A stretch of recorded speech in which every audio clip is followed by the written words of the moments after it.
What's going on, guys? It is your boy Kevin here, and I'm back with another video. And today, guys, we are talking about Pokemon singles that I'm buying. Normally I don't make these videos, but I've been getting asked lately, yo, what have you been buying? So I'm gonna show you guys what I've been buying, especially because some of these singles have been exploding recently, and I have been making certain plays on them. So I'm gonna kind of show you guys the cards, and then I'm gonna talk about the plays that I've actually made on some of these, which is wild. So let's get right into it.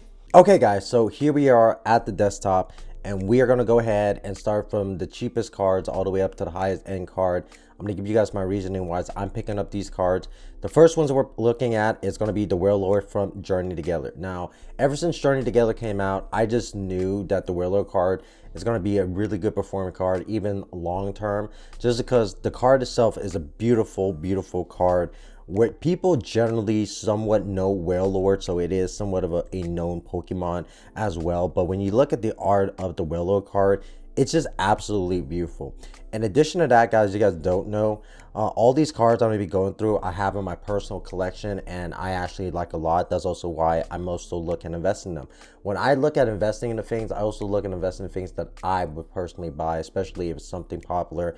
Now, talking about the Wailord, there was actually a recent buyout for the Wailord here. If we look at the 6-month chart here, there was actually a recent buyout for like 438 cards, which brought the card up to temporary to like $22. It has come steadily back down to where it'll probably be around $14 again, which is completely fine. Again, I just feel like this card's undervalued. I could definitely see this card being anywhere between $20 to $25 with just within the next couple months, if not within the next year, right? Now, moving into the next card here is actually going to be a Metagross from Temporal Forces. If you guys don't know, I am a huge Metagross fan, and I also mainly play Metagross in TCG tournaments and when I go to play League, right?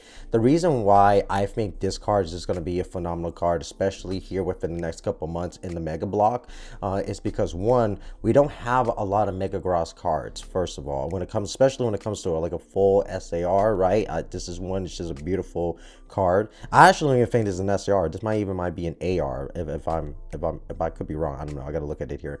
But with that here, this particular card, right? One, it's a beautiful card. I like Metagross. People generally know what Metagross is, but the reason why I say it's going to be huge in the Mega era, right, is because if you guys don't know, Metagross does have a Mega form. So eventually, again, especially for Mega fans and Metagross fans like myself, once Metagross gets that Omega evolution, I do feel like this card, or they gets a Mega evolution reveal, it's going to go ahead and be going up. The card itself is sitting at $20 as of right now. At one point in the year here, right, it did shoot up to around 40, so there was a little bit demand for this card, especially during that time point. A lot of cards are going up, and now they're starting to steadily come down, but this card is now starting to pick up more traction back up, and I think that you know, here within the next couple of months, that card could be anywhere between, again, $25 to $30, if not maybe up to the $40 cards, if we see a mega review in the Mega Block for this card.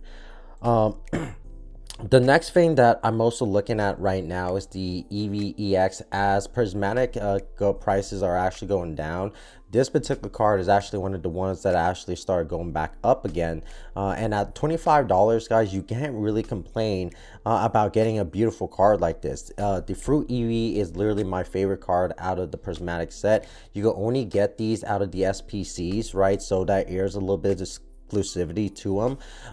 And in addition to that, if you look at the charting here, if we look at the 1 year chart, obviously prior to release and everything, it was a little bit high. Once it was kind of released out, it came down, but now it's starting to pick a little bit traction back up, and people are still buying these at a high quantity because it's a beautiful card and it's a prismatic card. You know, even though prismatic is coming down, right, there are still particular certain singles that are going up, and this is actually one of the ones that, even though as right now for the year it's down 30%, obviously that's predominantly because it's a new card, so if selling up high, then now it's dropping, but it's starting to pick up traction again, and I think this is going to be one of the cards later on. It's going to be a little bit more up there. The next card we're looking at is actually the Charmander from the Obsidian Flames ETB. Obsidian Flames, guys, first of all, you guys don't know, it was actually one of the earlier sets from the Scarlet and Violet block. And with that, right, we might not be getting as much reprints of those or have any reprints of all of those. And you're going to get them out of ETBs. So because of that, right, this card has organically, and I want to point out, has organically literally been starting to steadily go up around just about 2 months ago. That's where you can start seeing it, to where it's actually now it's going up a good amount. So now we're looking at, for this card, around $30, where at one point this was around 20, so it's picked up $10 already there, and I feel like it's just going to continue to go up. Not only that, it's actually just a beautiful card altogether. When you think about the card itself, the art styling of the card is very unique, which I like. In addition to that, it reminds me of my childhood, you know, when you used to get grounded as a kid and you would look out the window a little bit upset like that. So again, there's a little bit of nostalgia, and it's a Charmander card. And I think out of all the Charmander cards we got in Scarlet Violet era, honestly, I think this is one of the better ones that we're getting. So I think this trend of this card will continue to go up.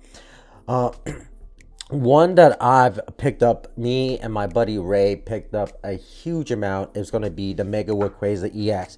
So you guys know, in the Mega Block, we will get a Mega Rayquaza eventually. Now, with celebrations as well, the 30th anniversary coming up again, all the celebration cards have legit just been going up. Me and my buddy Ray at the vending shows, when we've been going to vend, right, we have also been doing buyouts ourselves when it comes to certain cards. This is actually one of the cards that was on our list. We were buying these cards at legit $30, $35. This card itself, as of right now, since the point when we were buying them, I've now moved up close to, I believe, now around $50 to $50. So we are up in that, and it's just going to continue to go up. And again, this is organic growth right here. As you can see, it starts steadily going up, and now with celebrations being really up there, and we're coming close to the anniversary, I can see this card just continuing to go up. Where is that? So I own a good amount of these cards, very close to the 30 range, and as of right now, I'm very up in these particular singles, which is awesome. Last card that we're talking about is the Charizard EX from Obsidian Flames. This is one of the bigger ones that I'm up on, and I kind of want to talk about it a little bit more, because the reason why I'm very up on this is because, one, with Charizard, right, we already know we're gonna there's a Charizard set, you know, Phantasma Flames that will be coming out. So Charizard cards, as of right now, are just going up. And again, like I said, Obsidian Flames, we're just not sure we're going to continue to get any more prints of those, right? So, and because of that, these are going to bring the cards of the Obsidian Flames up. Now, again, we look at the chart of these cards here. Again, this is still somewhat looking like organic growth, at least to me. And when I look at it here, it's starting to now go ahead and grow up. And I believe is just going to continue to keep going up from here, especially on this Charizard. The reason why this is one of my bigger plays right now is because actually 2 months ago, I just picked up 5 copies, around $45 a piece average on the deal. And in addition to that, I set them up the PSA, which I'll be getting back here within the next week or so. And this card now, because it actually has been getting growth in a PSA 10, is around $500. Setting those cards up to get graded cost me $150. I own the cards, you know, we do the math on that. I don't know, let me pull up the calculator here, folks, so we can actually see it here together. So let me see, and let's actually do the full math on it here together, guys. So I own 45, it was 45 average, I got 5 of them, that's 225. And then grading was about 20 for 5 cards, so that's 100, 225. So I'm in about $325 for 5 of these cards up for grading. Even if one of them gets a 10, right, at that point I'm already making my money back, and as well as a little bit of profit on the top. If I get multiple 10s back, then I'm really up on these particular Charizard cards.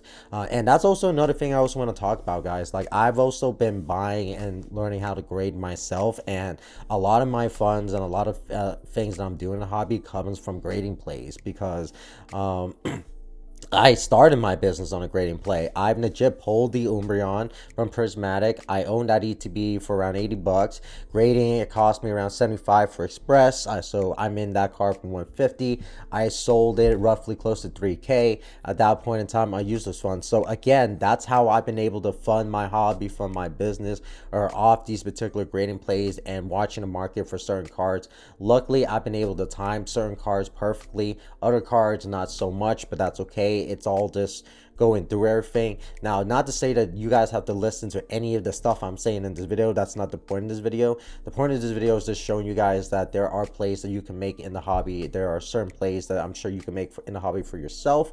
You just have to take a look at it if you guys are willing to put a little bit of time into it. These are the type of plays that have actually paid off for me, or the plays that I'm going to be looking at doing here soon.